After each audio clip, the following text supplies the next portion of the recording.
Mars media நேயர்களுக்கும் அன்பர்களுக்கும் இந்த நாள் இனிய நாளாக அமைய எல்லாம் வல்ல இறைவனை பிரார்த்திக்கின்றோம். இந்த சேனல் உங்களுக்கு பிடிச்சிருந்தா மறக்காம சப்ஸ்கிரைப் பண்ணுங்க, ஷேர் பண்ணுங்க, லைக் பண்ணுங்க, கமெண்ட் பண்ணுங்க. எனதருமை மேஷராசி அன்பர்களே, இன்னைக்கு இந்த அருமையான பதிவுல நம்ம என்ன பார்க்க போறோம் அப்படின்னா 2025ஆம் ஆண்டு பிப்ரவரி மாத ராசி பலன். 2025 ஆரம்பிச்சு பாருங்களேன், ஒரு மாசம் ஓடி போச்சு. பிப்ரவரி மாசம் எப்படிப்பட்ட பலன்கள் நமக்கு கிடைக்க போறது? உஷாரா இருந்தா வெற்றியா, இல்ல கவனமா இருந்தா வெற்றியா, எந்தெந்த கிரகங்கள் நமக்கு நல்லது செய்ய போறது, எந்தெந்த கிரகங்கள் மூலமா நம்ம கவனமா இருக்கணும் அப்படிங்கிறத பத்திலாம் நம்ம இப்ப தெளிவா பார்க்க போறோம். அதுக்கப்புறம் பரிகாரமா என்ன பண்ணினா ரொம்ப விசேஷம் அப்படின்னு தெளிவா பார்க்க போறோம். ஃபர்ஸ்ட் ஆஃப் ஆல், உங்களோட ராசிநாதனம் அஷ்டமாதிபதியான செவ்வாய் பகவான் சகாயஸ்தானம் என்று அழைக்கப்படக்கூடிய உபஜயஸ்தானங்களில் ஒன்றான 3ஆம் இடத்தில் அற்புதமாக இருப்பது விசேஷம். ஆனால் வக்ரகதியில் இருக்கார். ஸோ உடன்பிறப்புகளின் மூலம் சில குழப்பங்கள் ஏற்பட்டு நீக்கும். அரசியல்வாதிகள் பேசும் வார்த்தைகளில் கவனமாக இருக்க வேண்டும். அஷ்டமாதிபதி வக்கரமடைகிறது பரவாயில்லை, உடல் ஆரோக்கியம் சிறப்படையும். ஆனால் ராசிநாதன் வக்கரமடையக்கூடாது. அதனால எல்லா விஷயத்திலையும் கவனமா இருக்கணும். பரபரப்பா இருக்கிறது வேற, அதாவது வேகம் வேற, விவேகம் வேற. அதேமாரி விவேகத்துடன் இருக்கக்கூடிய வேகம் அற்புதம். இதைத்தான் நீங்க இப்ப எடுத்துக்கணும். விவேகத்துடன் கூடிய வேகத்தை எடுத்துக்கணும். வேகம் வேணும், அதே சமயம் விவேகமும் எடுக்கணும். அப்பதான் வெற்றி. சீருடை பணியாளர்களாகிய காவல், இராணுவம், தீயணைப்புத்துறை, மருத்துவத்துறையில் வேலை பார்க்கும் நண்பர்களுக்கு எதிர்பார்க்கும் இடமாற்றம், பதவி மாற்றம், பதவி உயர்வு, சம்பள உயர்வு சற்று காலதாமதமாகி பிறகு நிறைவேறும். அடுத்தபடியா 2-7 குடை அதிபதி சுக்கிர பகவான் விரயஸ்தானத்துல உச்சம் அடைந்து ராகுவுடன் இணைந்து உட்கார்ந்துட்டு இருக்கார். மறைவு ஸ்தானம் என்று அழைக்கப்படக்கூடிய அயன சயன மோட்சஸ்தானம் 3, 6, 8, 12 மறைவு. அந்த விஷயத்துல இந்த சுக்கிர பகவான் 12ஆம் இடத்துல இருந்து ஒரு சுப செலவுகள் எல்லாம் உங்களுக்கு கொடுப்பார். அது உச்சம். விலை உயர்ந்த பொருளை வாங்குவீங்க, சந்தோஷமா ஒரு கார் வாங்கணும்னு திட்டம் போடுவீங்க. சரி, அந்த காரை கொஞ்சம் பிரம்மாண்டமா வாங்குவோமே, ஏன்னா ராகு வேற கூட இருக்கார். பிரம்மாண்டமா வாங்குவோமே, கொஞ்சம் வேற மாதிரி வாங்கலாமே அப்படின்னு நினைப்பீங்க. அந்த மாதிரிலாம் சில விஷயங்கள் உங்களுக்கு அற்புதமாக இருக்கும். அதேமாதிரி இடமாற்றம் இனிமையாக கிடைக்கும். ரொம்ப நாளாக வீடு மாற்றணும்னு நினச்சிட்டு இருக்கீங்க, ஒரு அருமையான வீடு உங்களுக்கு ஏற்ற மாதிரி கிடைக்கும். அதுமாதிரி தனவரவு ஓரளவுக்கு வரும், ஆனால் அதுக்கேற்ற மாதிரி செலவுகளும் இருக்கத்தான் செய்யும். வெளியூர் அல்லது வெளிநாடு சென்று படிக்க வேண்டும், உத்தியோகம் பார்க்க வேண்டும் என்று நினைக்கும் குழந்தைகள் அற்புதமாக இந்த நேரத்தை உபயோகப்படுத்தி கொள்ளலாம். அடுத்தபடியாக 3-6 குடை அதிபதி புத பகவான் ஜீவனஸ்தானத்தில் இருக்கார். பரபரப்பாக இருப்பீங்க, சுறுசுறுப்பாக இருப்பீங்க, அற்புதமாக ஒரு முன்னேற்றத்தை பார்ப்பீங்க. ஆனால் ஒரு 4 நாள் தான். அதுக்கப்புறம் அவர் என்ன பண்றாருன்னா 5-2-2025 முதல் லாபஸ்தானம் என்று அழைக்கப்படக்கூடிய 11ஆம் இடத்திற்கு வந்துடுறார். சனீஸ்வர பகவானோட சேர்ந்துடுறார். அற்புதம். எடுக்கிற காரியங்கள்லாம் தெளிவாக யோசிப்பீங்க, ரொம்ப ரொம்ப தெளிவா. இப்படி பண்ணினா நமக்கு காசு வரும். சும்மா இந்த போன ஒரு 2-3 வருஷத்துக்கு முன்னாடிலாம் நீங்க யார் யாருக்கோ எப்படி எப்படியோ உழைச்சிருக்கீங்க. ஆனால் அந்த பணமெல்லாம் வரல, பெண்டிங், அவுட்ஸ்டாண்டிங். என்ன அதை என்னடா பண்ணலாம், எதடா பண்ணலாம், ரிசர்வ் ஃபார் பேட் டெட்ஸ்னு போட்டுடலாமா, இல்லை என்ன பண்ணலாம் அப்படிங்கிற மாதிரி ஒரு குழப்பத்தில் இருக்கீங்க. வருமா வராதா தெரியல, சரி வந்தா வரட்டும் அப்படிங்கிற மாதிரி இருக்கீங்க. அந்த மாதிரி பேமெண்ட் இப்போ வரத்துக்கு வாய்ப்புகள் இருக்குங்க. அதேமாதிரி தொழில் வியாபாரத்தில் நுணுக்கமான ஒரு சில திட்டங்களை தீட்டுவீர்கள். அறிவுத்திறன் மேம்படும். அதே மாதிரி இந்த கல்வி பயிலும் மாணவ மாணவிகள் கல்வியில் அற்புதமான ஒரு முன்னேற்றத்தை காண்பார்கள். எழுத்து மற்றும் அச்சுத்துறையில் இருக்கும் நண்பர்களுக்கு புதிய வாய்ப்புகள் மிளிரும். முதல்ல புதன் அப்படின்னாலே கலைத்துறையில் இருக்கிறவர்களுக்கெல்லாம் ஒரு சுபிக்ஷமான போக்கு கண்டிப்பாக வந்து சேரும். 26-2-2025 முதல் இந்த புத பகவான் எங்க வரப்போறான்னு பார்த்தீங்கன்னா உங்களோட 12ஆம் இடமாகிய விரயஸ்தானத்திற்கு நீச்சம் அடைகிறார். ஏன்னா புத பகவானுக்கு இந்த மீன ராசி நீச்சம், கன்னிராசி உச்சம், மூலத்திரிகோணம் ஆட்சி.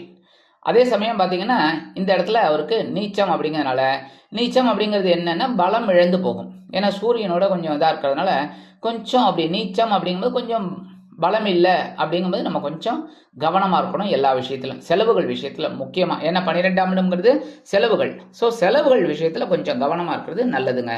எந்த செலவாக இருந்தாலும் சரி, சரியா, டக்கு டக்கு டக்குன்னு நம்ம செலவு தானே பரவாயில்லை அப்படிங்கிற மாதிரிலாம் எடுத்துக்கூடாது, பார்த்து செலவு பண்ணணும். அடுத்தபடியாக பஞ்சமாதிபதி சூரிய பகவான் ஜீவனஸ்தானத்தில் இருக்கார். அற்புதம், திக்பலம்.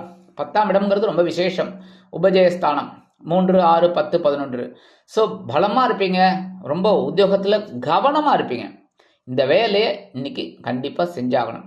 அது தூக்கம் போனாலும் பரவாயில்ல, சாப்பாடே இல்லைனாலும் பரவாயில்ல, இன்றைக்கி அந்த வேலையை எடுத்துட்டோம் அப்படின்னா அந்த வேலையை முடிச்சிடணும் அப்படிங்கிற ஒரு எண்ணம் உங்களுக்கு அற்புதமாக இருக்கும். இருந்தாலும் கொஞ்சம் உடல் ஆரோக்கியத்தில் கவனம் எடுத்துக்கோங்க. அதாவது சாப்பாட்டு விஷயத்தில் சரியா, கொஞ்சம் ஒரு 1/2 மணி நேரம் சரியா, அந்த மாதிரி இருந்தால் ரொம்ப விசேஷம். 13/2/2025 முதல் இந்த சூரிய பகவான் எங்கே வரப்போறாருன்னு பார்த்தீங்கன்னா, லாபஸ்தானம் என்று அழைக்கப்படக்கூடிய 11ஆம் இடத்திற்கு வந்து சனீஸ்வர பகவானோட சேர்த்து விடுறாரு. ஸோ சனீஸ்வர பகவான் அவருக்கு ஆகாது, கரெக்டாக, சூரியனுக்கு சனி பகவானுக்கு ஆகாது. இருந்தாலும் அதுக்காகலாம் நம்ம வந்து இப்போ ஒரு மாதம் அங்கே இருக்க போகிறாரு, இல்லை 15 நாள் அங்கே இருக்க போகிறாருன்னா அப்போ நம்ம என்ன பண்ண முடியும்? அதுக்காக 15 நாள் வீட்டுக்குள்ளேயே உட்காந்துட்டு இருக்க முடியுமா சொல்லுங்கள்? கிரகங்கள் தன் கடமையை அற்புதமாக செய்யும், தன் கடமையை அற்புதமாக செய்யும். நம்ம எல்லா விஷயத்துலையும் கவனமாக இருக்கணும். ஆனால் இந்த இடத்துல உங்களுக்கு லாபம் வர்றதுக்கு வாய்ப்புகள் இருக்குங்க. இந்த உழைக்கிறதுக்கு காரணம் சனீஸ்வர பகவான். அதே சமயம் சூரிய பகவான் தந்தையார் ஸ்தானம். உங்களுக்கு தந்தையாரின் மூலமாக எதிர்பார்த்த சில உதவிகள் கண்டிப்பாக வந்து சேரும். குழந்தைகள் ஆதரவாக இருப்பார்கள். குழந்தைகளின் வெளியூர் அல்லது வெளிநாட்டு பயணங்கள் திருப்திகரமாக அமையும். வீடு, மனை, வாகனம் வாங்கக்கூடிய ஒரு வாய்ப்புகள் சிலருக்கு உருவாகும். 9, 12 குடை அதிபதி குரு பகவான் வக்ரகதியில் தனவாக்கு குடும்பஸ்தானத்தில் இருக்கார். 2ஆம் இடத்துல வக்ரகதியில் இருக்கார். கொஞ்சம் டைட்டாக இருக்குது, கரெக்டாக, பணம் டைட்டாக இருக்குது. பர்ஸு சில சமயம் ஏதோ கொஞ்சம் இருக்குது, சில சமயம் காலி, இப்படி தான் இருக்குது. தந்தையார் மூலமாக சில செலவுகள், குழப்பங்கள்லாம் இருக்குங்க. 11/2/2025 முதல் இந்த குரு பகவான் வக்ர நிவர்த்தி அடைகிறது ரொம்ப விசேஷம். ஏன்னா 2ஆம் இடம்ங்கிறது சூப்பர் பலத்தோடு வரார். நல்ல ஒரு முன்னேற்றத்தை கொடுக்க போகிறார், ஒரு வருமானத்தை கொடுக்க போகிறார். உங்களோட செலவுகளெல்லாம் குறைக்க போகிறார். தந்தையார் ஆதரவாக, தந்தை வழி உறவினர்கள் ஆதரவாக இருப்பார்கள்.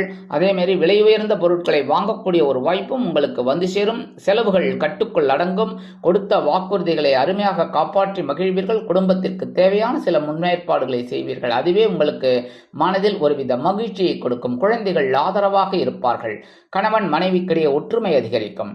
குருவோட பார்வை பகையிலுன ரோகஸ்தானமாக 6ஆம் இடத்துல விழுதுனால உத்தியோகம், தொழில், வியாபாரம் சிறப்பாக அமையும். 7ஆம் பார்வை உங்களோட அஷ்டம ராசியை பார்க்குறார். உடல் ஆரோக்கியம் பரவாயில்லை, ஒன்றும் பெரிய அளவில் பாதகங்கள் ஏற்படுத்தாது. 9ஆம் பார்வை உங்கள் ஜீவனஸ்தானம், ஜீவனம் விருத்தி அடையும். ஓரளவுக்கு உங்களுக்கு வருமானம் வர்றதுக்கு வாய்ப்புகள் நிறையா இருக்குங்க. அடுத்தபடியாக 10, 11 குடை அதிபதி சனீஸ்வர பகவான் லாபஸ்தானத்தில் இருக்கார். இந்த நேரத்தில் நீங்கள் உபயோகப்படுத்திக்கணும். கிடைக்கிற வாய்ப்பெல்லாம் பிடிச்சி வேலையை செஞ்சு அதுக்குண்டான காசை வாங்கி அதை ஒரு சேவிங்ஸ் பண்ணுறது, செலவுகள் பண்ணுறது, அந்த மாதிரிலாம் வச்சுக்கணும். ஏன்னா உங்களுக்கு ஜீவனாதிபதி லாபாதிபதி சனீஸ்வர பகவான் கர்மஸ்தானாதிபதி, அவர் வந்து உங்களுக்கு அற்புதமான ஒரு லாபஸ்தானத்தில் இருக்கிறது பெரிய விசேஷம். உத்தியோகத்தில், தொழில், வியாபாரத்தில் நீங்கள் எடுக்கிற காரியங்கள்லாம் இப்போ அற்புதமாக நிறைவேறும். அதன் மூலமாக சில முன்னேற்றம் உங்களுக்கு கண்டிப்பாக வந்து சேரும். அடுத்தபடியாக பகைருண ரோகஸ்தானம் என்று அழைக்கப்படக்கூடிய 6ஆம் இடத்தில் சத்ருஸ்தானத்தில் கேது பகவான். இந்த இடத்துல 6ஆம் இடத்துல மறைவு அப்படிங்கிறதுனால உங்களுக்கு மறைவான ஒரு சில நன்மைகள் கண்டிப்பாக நடைபெறும். நீங்கள் எதிர்பார்க்கவே மாட்டீங்க.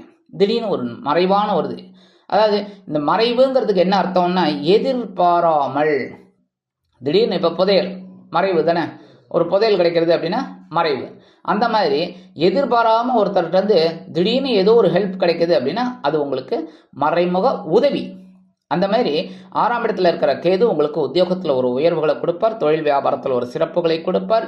மனதளவில் இருந்து வந்த வேதனைகளை சற்று குறைப்பார். ஏன்னா குரு பகவானோட பார்வையும் விழறதுனால. சரி, பரிகாரமாக என்ன பண்ணினா ரொம்ப விசேஷம், முருகப்பெருமான் வழிபாடு கண்டிப்பாக பண்ணணும். ஏன்னா செவ்வாய் பகவான் வக்ரகதியில் இருக்கார்.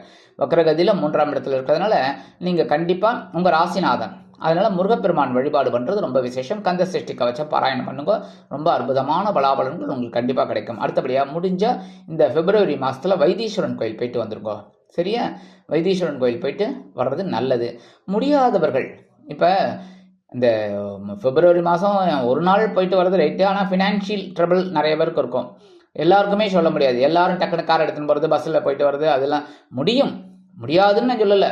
முடியாத பட்சத்தில் நீங்கள் என்ன சொல்லணும் அப்படின்னா, தினம்தோறும் காலையில் முடிந்தவர்கள் கூட வைத்தீஸ்வரன் கோயில் போயிட்டு வந்தவங்க கூட என்ன சொல்லலாம்னா, பிப்ரவரி 1ஆம் தேதியிலேருந்து கடைசி வரைக்கும் இந்த ஓம் வைத்தீஸ்வராய நமக, ஓம் வைத்தீஸ்வராய நமக ஒரு 27 தடவை, முடிந்தால் 108 தடவை. இது கூட பாருங்கள், உங்களுக்கு நிறைய ரிலாக்ஸேஷன் கொடுக்குறேன். ஏன்னா நம்ம கலோக்கியல் இதில் இருக்கோம். பிரபஞ்சத்தில் நம்ம வந்து வேக வேகமாக போயிட்டே இருக்கணும். அதனால் முடிஞ்சவர்கள் ஒரு 108 தடவை சொல்லலாம், முடியல கண்டிப்பாக ஒரு 27 தடவை சொல்லுங்க. ஓம் வைத்தீஸ்வராய நமக. இதை சொல்கிறதுனாலே உங்களுக்கு ஒரு மனசில் இருக்கிற கவலைகள் கண்டிப்பாக குறையும், சந்தோஷங்கள் அதிகரிக்கும். ஆக இந்த சிறு பரிகாரத்தின் மூலம் 2025ஆம் ஆண்டு பிப்ரவரி மாதம் மேஷராசி அன்பர்களுக்கு அற்புதமான ஏற்றம் கொடுக்கக்கூடிய ஒரு மாதமாக அமையும் என்று கூறி விடைபெறுகிறேன். நன்றி, வணக்கம். மீண்டும் ஒரு அருமையான பதிவில் நான் உங்களை மனமகிழ்ச்சியோடு சந்திக்கிறேன். வாழ்த்துக்கள். வாழ்க வளமுடன். இந்த சேனல் உங்களுக்கு பிடிச்சிருந்தா மறக்காம சப்ஸ்கிரைப் பண்ணுங்க, லைக் பண்ணுங்க, ஷேர் பண்ணுங்க.